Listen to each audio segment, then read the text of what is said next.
the next section, which is part D of our presentation this afternoon. Just to give you an idea of what to expect, so this afternoon session will consist of the following. First, we'll go through the GA standard clauses and the due diligence process. That will be prepared by Stephen, and in his absence, due to load shedding, I'll be taking you through that section. Followed by the individual service plan, the post-training support offered by the Jobs Fund team, and lastly, I'll hand you over to the capable hands of our DDG for the closing remarks and final advice in terms of the process. Can I please have the next slide, Mfundo? Great. So part of our process is the due diligence that needs to take place. So a checklist has been made available on the application websites. All applicants will be required to respond to all the due diligence questions. This is very important, team, that you really pay emphasis to go through the questions, respond to each question, and ensure that if there's any documents requested from you, that you upload these documents. This will enable us to ensure that we have a streamlined process and that we will be able to stick to the time constraints in contracting faster. Then you will also note that there's a standardized grant agreement that we've provided to you on the website. So how this will work, just to give you some background on it, is you'll see that the part of the contract that is uploaded is what we call the fast and hard rules of the Jobs Fund. So these standardized section we will not amend. That is the clauses that will be applicable to all our projects that will be applying. That basically deals with the institutional arrangements and those kind of aspects. We'll get to the details shortly. But you don't have to panic about specific cases, because there's also a section of the agreement which we will then allow you to provide inputs into, and that will be amended in terms of to provide support to the specific project in question. So if I can quickly just tell you what the due diligence will entail, that is the typical information that we need from the contracting parties. That will include the type of organization, personal information to enable the FICA and background checks, tax compliance, very important, and that can't be older than 30 days, and then the audited financial statements for the past financial years. We also request the institutional and partner arrangements and agreements, the partner agreements, the organogram, the CVs of the key individuals, the terms of reference for the partnerships, as well as for your steering committees. And that is for us to do a check on whether the correct protocols are in place to be satisfied that the funds will be managed correctly in terms of proper governance protocols. Next slide, please. So in terms of our governance and controls, the government structures and the terms of reference, that will give us an idea of all the compliance aspects that you have in place. Very important here that we'll be on the lookout for is your procedures and your policies in terms of the POPI Act. As you know, that became legislation, and we are quite strict on how the information is managed. And for the same account, the Jobs Fund will also apply very strict principles on our side to protect the information that will be given to us. We will also look at the project model and the project funding model. That will include the selection criteria to identify the youth beneficiaries, the flow of funds diagram, the signed match funding agreements for non-public sectors, your board resolutions, as well as sworn affidavits, signed funding agreements from other financial institutions, as well as match funding from the public sector or from where appropriate funds can come. So what we'll be on the lookout there for is whether everything is in place to to support the project in terms of the proposal that you've made to us. And then in terms of the monitoring and evaluation, we will look out for the monitoring and reporting system. We will look at the templates that you're going to use for verification. So in terms of that, you'll have to provide us with a template similar to the one that you'll use to provide to us as proof, to see that it complies with the minimum legal requirements, etc. Next slide, please, Mfundo. Yes, so I've gone through the monitoring and evaluation. In terms of that, we will look at the indicators, the targets, and appropriate means of verification. So what we will be specifically investigating is, in terms of the model that you've presented for us, do you have the support behind that to provide us with proof for reporting purposes? Then in terms of our legal requirements, we'll be on the lookout for your subsidiary registration documents. That is the confirmation of the directors, shareholders agreements. In the event of a trust, your letter of authorization. In the case of an NPC, your registration certificate from the DSD, your material contracts, your regulatory approvals that you require, your proof of appointment from the auditors, and that is quite important, that I just highlight the aspect there. That needs to be in the form of a letter from the auditor as well, that they say that they've accepted that they have been appointed and they accepted the appointment. And then a board resolution from the trustees making the application, as well as consent from the directors in the case of the directors. So in terms of these legal requirements, it depends on the type of legal entity, but we will be looking that to see that there is corporate governance protocols in place that gave the person or persons who applied for the funding the authorization to do so and to contract on behalf of the organization. So that isn't done in terms of resolutions. The minimum requirements for that, the resolutions, we make some of them available, and in a case where there is issues with it, the legal team will be communicated with the team if there's any shortcomings to try and address that. And team, that is one of the reasons why we're asking you to pay a lot of attention to the basic due diligence documents, so that in an event that we have an issue with the resolution, so that we have adequate time to resolve that issue and assist you with that issue in terms of the more difficult situations for organizations, like the drafting of resolutions. Then what we also look at is litigation and contingent liabilities. So we need to see that, if you contract with government, that there is no judgment against the applicant in the last 2 years, that there's no credit-related judgment against the directors, and you need to also give us an undertaking that there is no contingent liabilities pending or threatened litigation against the applicant.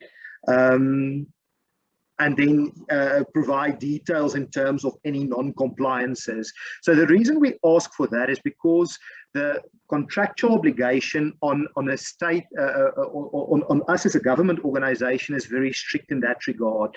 If there is credit-related findings against the director, then there is provisions that prohibit us from contracting with that specific organization where that party have then the right to manage public funding. So it is a very important aspect that we check, and you'll see that in the documents you also give us the consent to put your directors or your trustees or your key personnel through a credit vetting process. Next slide, please, Mfundo. So in the grant agreement, the specific clauses, as I said, we look at the match funding framework, the principle that match funding must be deposited before the grant disbursement is processed.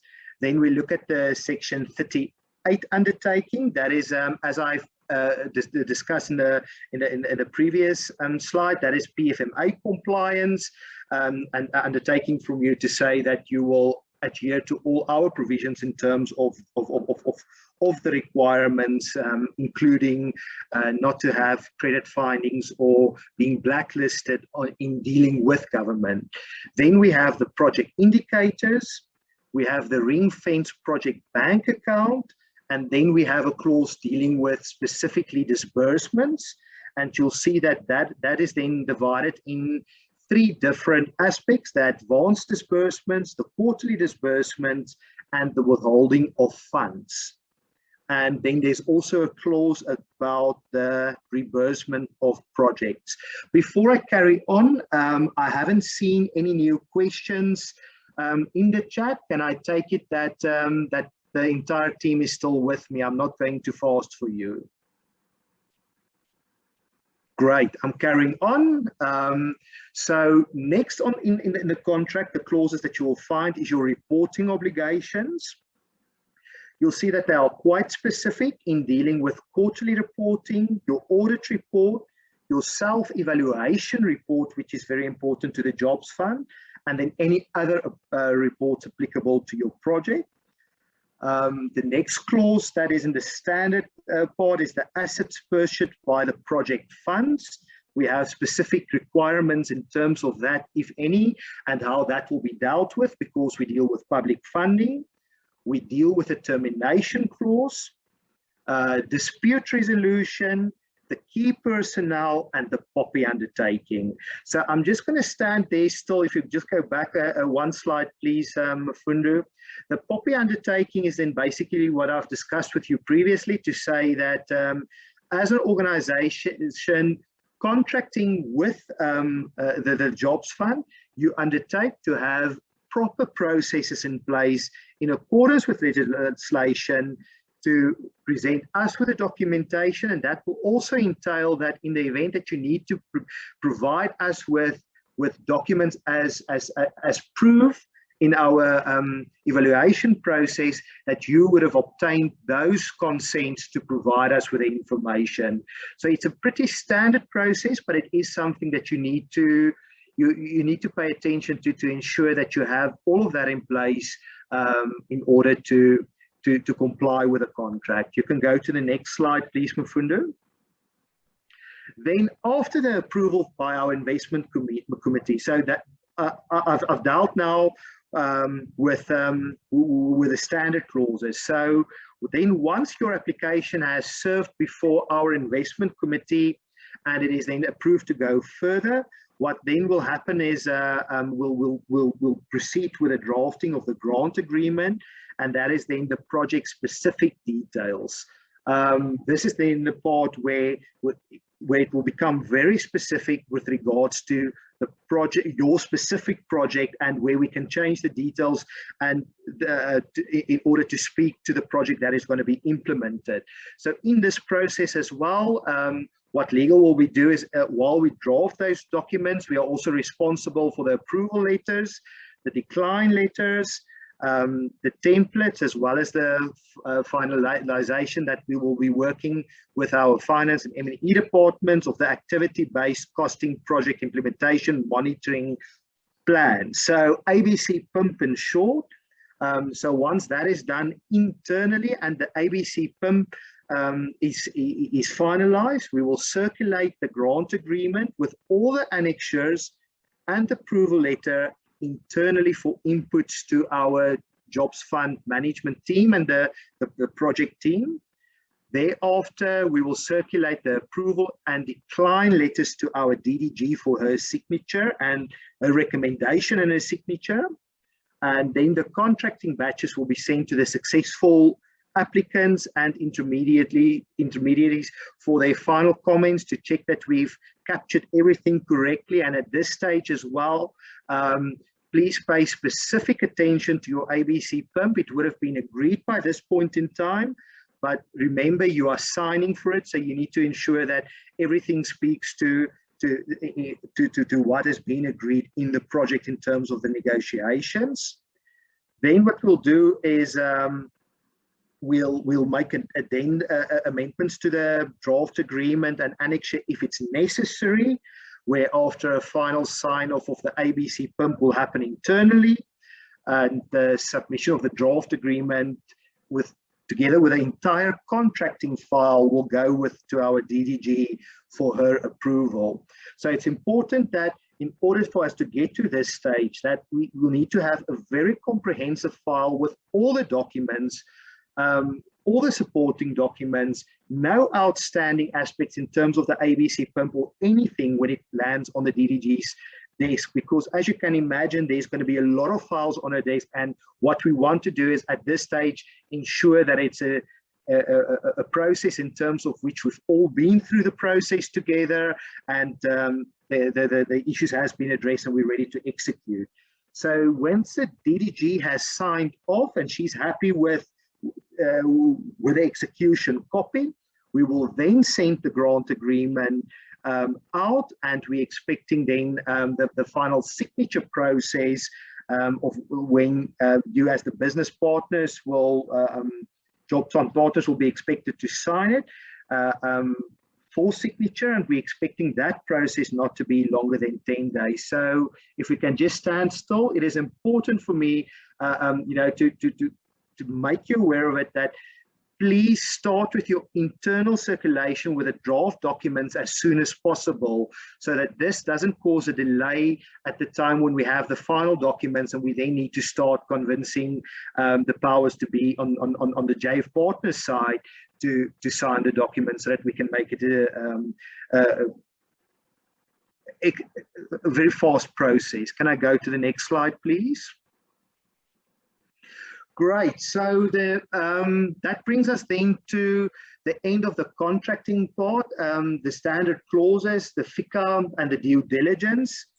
If there is no questions from you, and before I come to the end, I just want to offer again that the legal team will be available during this process to assist you with any questions. So the golden rule that I've always shared with my team as well is, if in doubt, ask. If it comes to a resolution or something and you're not sure about it, remember we are there to quickly check a template for you, to check the draft for you, and to say to you whether it will comply with our requirements. So as a legal department, I will be available. Stephen from my department, as well as the other legal advisors, will be available to assist you with any problems in terms of making this a easy and a very transparent process.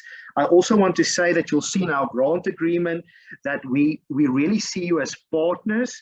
This agreement, and that has been imprinted on all of us by our DDG, is not there to catch anybody out or to have anybody, you know, in a corner. We see it as a partnership agreement in the loose sense of the word, where we are partnering in order to achieve a common goal. And I think from reading our contract, you'll see that it is strict in terms of compliance, because we are a government institution, but it's also very accommodative in terms of sorting out issues if you follow the procedures correctly, and you make us aware of issues way in advance. There's always ways and means to sort things out, and us as legal, as well as the entire jobs fund, is keen on assisting you to sort any problems out in order not to go to any dispute resolution clauses in these contracts. We also say from a legal perspective that agreement is a good agreement if you sign it and you put it in a drawer and you implement without, you know, looking at it. That is true for normal contracts, but in the jobs funds case, you'll see that it is very important for you to keep an eye on your reporting requirements as well as your ABC PIMP. If you do that, I can guarantee you that it will be a great journey with the jobs fund, and you'll see awesome results in terms of moving our beautiful country forward. Is there any questions for me on this, or can I hand you over to our next speaker? Terence, I don't see any questions. Then without any further to do, I'm going to ask Monray to take us through the individual service plans. Over to you, Monray. Thank you, Gernes. Good afternoon, everyone.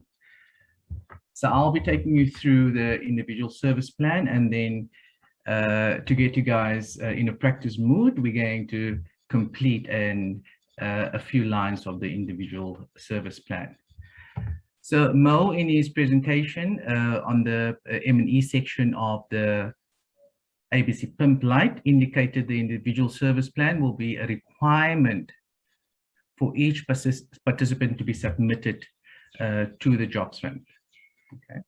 Now, the individual service plan outlines your activity, support, and resources required to achieve the desired outcomes for each participant of the proposed initiative. The ISP identifies specific outcomes or goals that are tied to the community paid service opportunity. It also includes the actions and steps needed to meet those outcomes. And it also includes support strategies and resources required to meet these outcomes. Now, as indicated before, each one of the participants will need to sign up to serve in a specific capacity or paid community service activity over a period of time using the individual service plan. Just a reminder, in terms of the term sheet, this period is 6 months. Furthermore, the individual service plan will form the basis of the measurement of the participant's successful completion of the service activity over the measurement period, and participants may complete more than one service activity over the measurement period. Next slide, please. So I want us to work together and complete an individual service plan. I'm going to keep with the trend and use the project example that the finance and M&E team used when they explained the completion of the ABC PIMP to the participants. So we have Football for Growth. They are operating in Gauteng, Northwest, and Mpumalanga.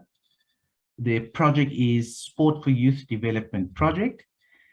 And they have the following targets. They're going to create 1,500 paid community services for soccer coaches and also 1,500 life skill coaches and mentors. They are partnering with 5 other implementing partners in the various provinces. Okay, so when we look at the National Youth Service Individual Service Plan, we have the lead intermediary name, which is the Football for Growth. We have the project name, which is Sport for Youth Development Project. The lead intermediary number, that is your unique NYS number that you will get from the online portal. Then you have the implementer name. So let's say implementer X is situated in Mpumalanga.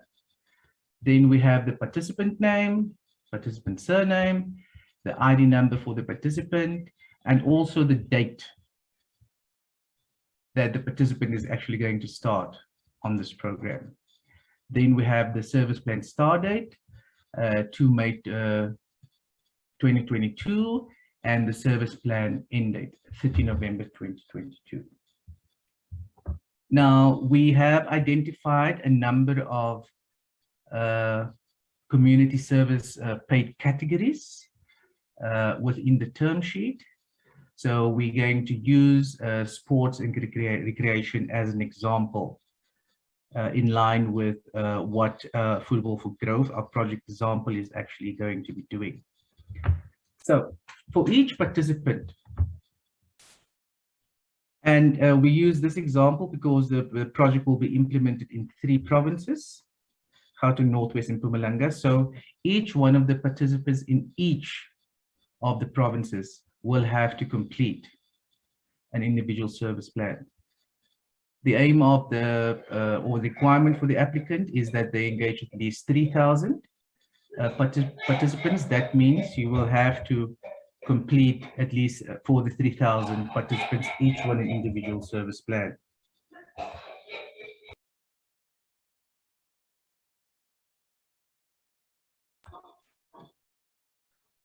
Sorry about that. So let's take Monre. He's in Gauteng and he's going to be taking part as a soccer coach. Okay. Now, there are certain activities that Monre is going to be completing throughout the 6-month period. The first one of those, he might have to attend a SAFA training, where he's going to do SAFA D license, soccer coach training, which is an entry-level training from SAFA for all coaches. So Monre is going to be doing these soccer training every Wednesday from 2 to 4 in the afternoon. Okay, so it will still be sports and recreation. It will be soccer training. It will be in Gauteng, the youth center. The start, it will be the 4th of May, and the end, it will be the 4th of May. And the hours he's going to spend on that is 2 hours. Okay, so we expect Monre to have a number of entries for the soccer training that he's going to receive, so that we'll be able to see during the 6-month period, Monre is going to have 15 sessions of soccer training offered by SAFA or another accredited provider. And the 15 session, it's 2 hours each. And at the end of the 6-month period, that means Monre is going to spend 30 hours on sports training.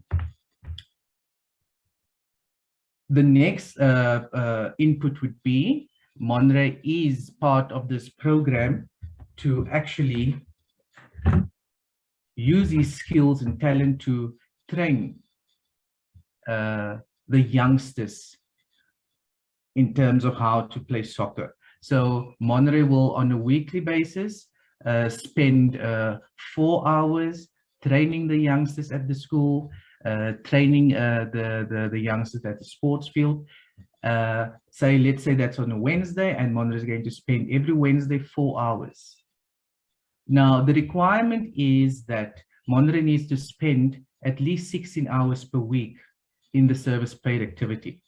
So if Monre is going to spend 4 hours on a Wednesday, he might spend 4 hours on a Friday and 4 hours on Thursday, and then Saturday, the local community, they have a junior soccer league, and Monre is going to go there with his team, and they're going to participate, and Monre would then work for another 4 hours for that Saturday. So again, the requirement is that the participants should work at least 16 hours per week in the paid service activity. There was a question earlier whether a participant can participate in more than one service activity. We indicated yes. So again, let's go to this example. So first of all, Monre is going to work as a soccer coach, but Monre is also going to work as a life skill coach to some of the youth or participants within the area. So again, for the life skill coach activity, paid service, you're going to include that in the individual service plan as well. Now, we've mentioned earlier that we would expect the applicant and implementer to provide support services to the participants as well. Now, if we look at our example, support services could include mentoring, training, again, soccer coaching, and then generic things like financial management, etc. That's going to assist the participant at the end of this implementation period, or after he's completed his individual service plan. He would be in a position that makes him more employable to other organizations. Now, you're going to continue doing this until Monre is going to get to a point where Monre has now completed the service plan, and Monre would be in a position to obtain a certificate at the end of the program. Thank you very much. I'm going to check if there's any questions that I could answer. Thank you. I don't see any questions coming up in the box at the moment, Monre. So thank you then for this part of the presentation. I'm going to hand you over now to Zamile and Visani for the post-training support by the Jobs Fund team. Over to you.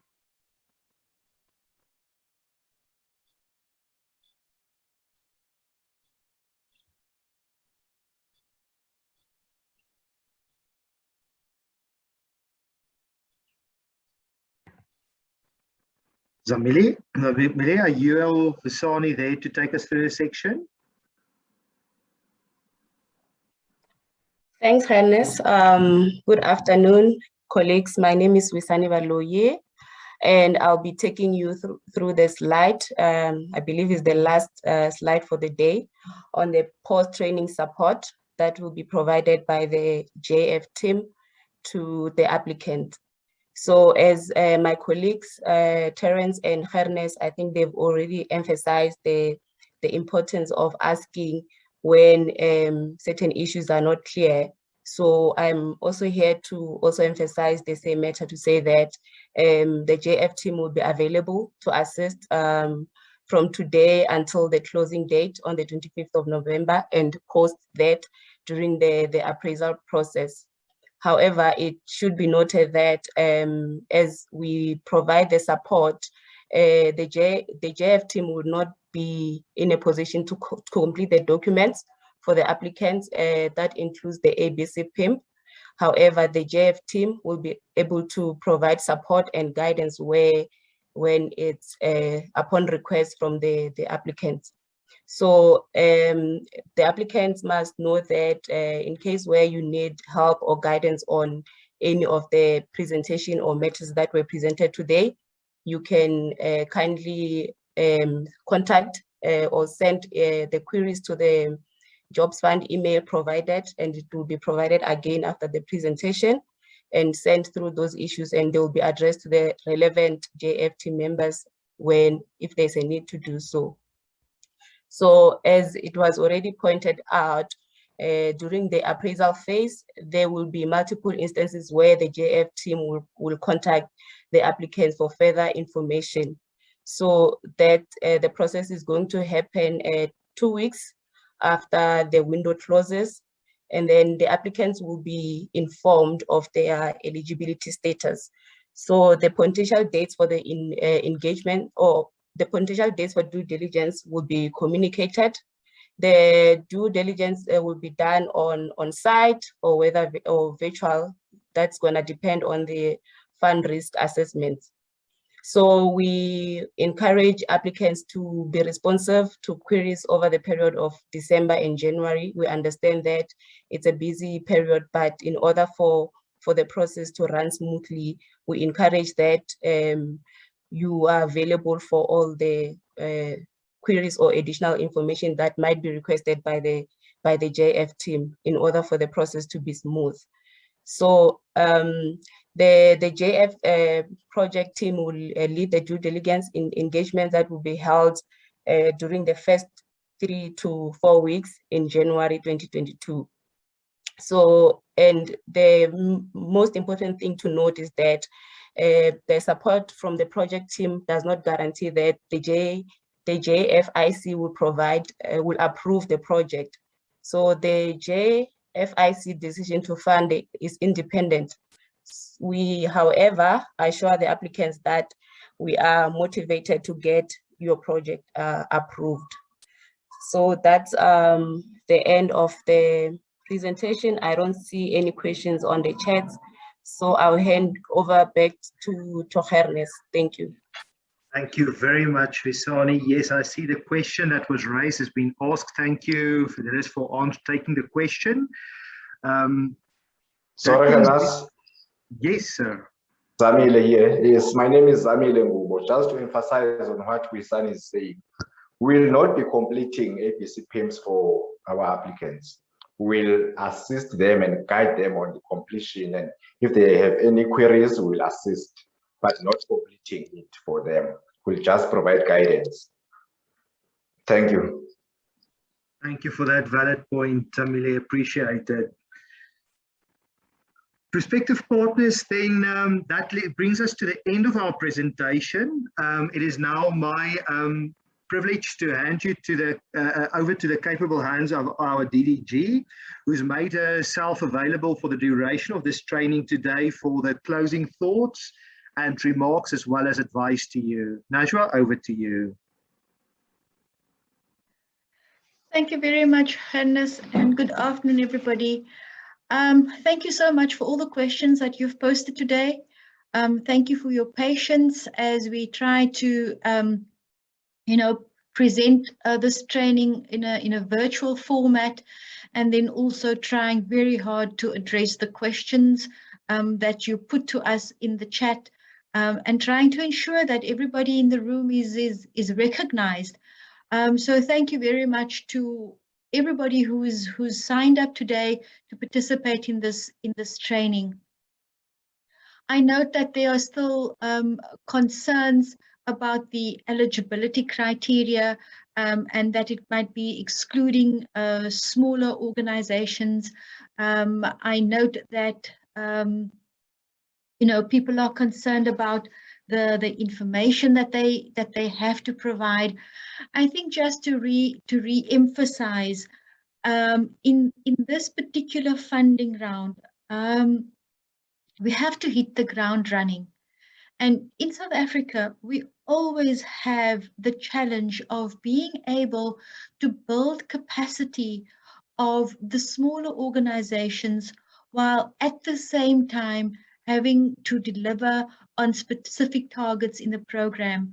So we hear you, and if there are to be future funding rounds, if additional funding is made available, we are going to be trying to think harder about how we could make it possible for organizations who don't have all the structures and information available, how one can encourage greater participation. In this funding round, we have encouraged that smaller organizations partner with larger organizations. And then when we do that, of course, the smaller organizations also continue to be concerned about how do we then ensure that the funding actually reaches the smaller organizations in the consortium.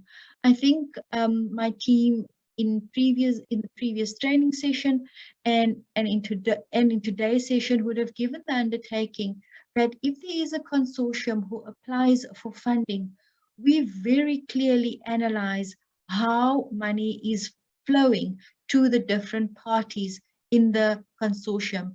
And in that way, we make sure that the money reaches. We also, of course, you would have seen in the way in which the disbursements are made. My team spoke about ring-fenced bank accounts. These are all mechanisms which we deploy to determine and to ensure that the money flows to where the money needs to flow to. Having said that, I hope that you have found today's training intervention useful. My team have spoken about further opportunities to engage with them. We have the email, the Jobs Fund query email address has been shared. And so during this time, when you are preparing your application, please do post your questions to the Jobs Fund email, and somebody will respond to you. We are very mindful that the time period to complete your application is a very short time period, and that of course the closing date is a hard close. Now, from previous experience, when we run funding rounds, on the last day of the funding round, we normally have potential applicants, the nerves start setting in, and they are calling frantically saying they can't open their application, they can't this and they can't that. Up until the point when we close the application portal, we will receive notes saying, yes, but I did apply. People, you must please remember, we will listen to your concerns, but the application portal is such that we can actually see the extent to which you have completed the application, the extent to which you have actually submitted the application. So we can see your activity on the application portal. With that said, I really do want to encourage you to rather complete your application as soon as you possibly can, and don't wait for the last date. And then to re-emphasize what Zameli has said, while we are very willing to help you better understand how to complete your application form, we cannot complete the application form on your behalf. And the reason for that is that this is a competitive process. We don't want to be disadvantaging other individuals, and so we will do our very best to make sure that you know how to do it, but at the very end we cannot complete the application on your behalf. So I think that all questions have been answered. I'm monitoring the chat. I don't see that there are that anybody saying my question has not been answered, and I am grateful for that. But I'm sure as you reflect on today, some other things might be coming up. If they do, please post your questions to the Jobs Fund email address that Larato has posted, and we and my team will get back to you. I wish you the very best in your application, and I wish you success. As I said earlier this morning, this funding is being made available. We want to make sure that we attract the best possible applications. But for us to be successful, we need you to submit good applications, well thought out applications, submit all the documentation so that we can contract with you in the shortest possible time and move on to the real objective, and that is to get our young people in service activities. So thank you very much, and I wish you a gentle day further. Thank